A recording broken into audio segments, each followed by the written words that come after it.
Hello student, welcome to Shubham's corner YouTube channel. আজকে আমরা পদার্থের গঠন ও ধর্ম চ্যাপ্টার থেকে প্রবাহের চাপ ও ঘাত এই সাব টপিকটা পড়ে নেব। ঠিক আছে, তো প্রবাহী কাকে বলে?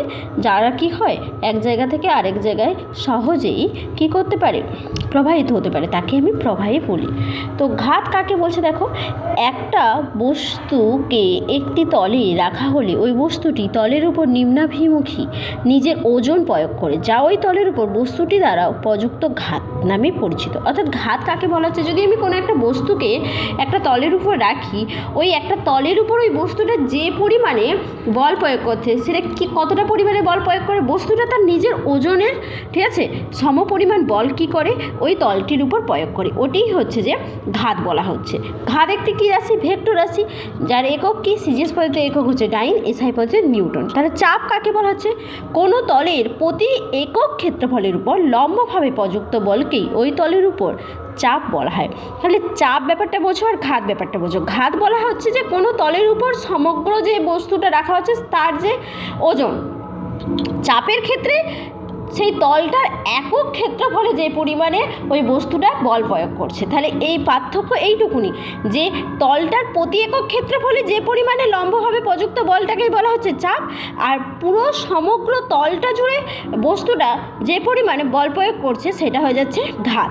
ঠিক আছে, তাহলে চাপ সমান আমি বলতে পারি প্রযুক্ত বল বাই ক্ষেত্রফল, অর্থাৎ প্রযুক্ত বল মানে ঘাত বলতে পারি ঘাত বাই ক্ষেত্রফল।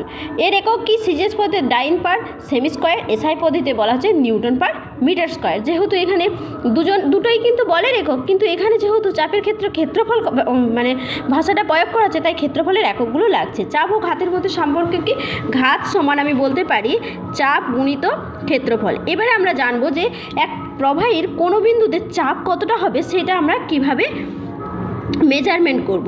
ঠিক আছে, প্রবাহের মধ্যে কোনো বিন্দুকে ঘিরে একক ক্ষেত্রফল কল্পনা করলে প্রবাহী ওই ক্ষেত্রের উপর লম্বভাবে যে মানের বল প্রয়োগ করে তাকে ওই বিন্দুতে প্রবাহীর চাপ বলে। আমরা ধরে নেব স্থির তরলের মুক্ত তল থেকে এইচ গভীরতায় ও বিন্দুতে চাপ নির্ণয় করতে হবে। একটা স্থির তরল নিয়েছি এবং সেই স্থির তরলের মুক্ত তল থেকে এইচ গভীরতায় কোনো একটা বিন্দু, যেটা ও বিন্দু, সেখানের বা সেই বিন্দুর চাপ নির্ণয় করতে হবে। এক্ষেত্রে কী করতে হবে? ওই বিন্দুতে চাপের পরিমাণ নির্ণয় করার জন্য ও বিন্দুটাকে ঘিরে একটা একক ক্ষেত্রফল বিশিষ্ট একটি তল কল্পনা করতে হবে। তরল স্তম্ভের ওজনই হবে তলের উপর তরলের ঘাত। তরল স্তম্ভের আয়তন বলতে কি বোঝা হয়? আয়তন মানে কি? ভূমির ক্ষেত্রফল গুণিত উচ্চতা। আমরা ক্ষেত্রফল কি ধরেছি? এ গুণিত উচ্চতার ক্ষেত্রে কি হচ্ছে? এইচ। তাহলে ভর কি হয়? ভর জানি যে আয়তন গুণিত ঘনত্ব।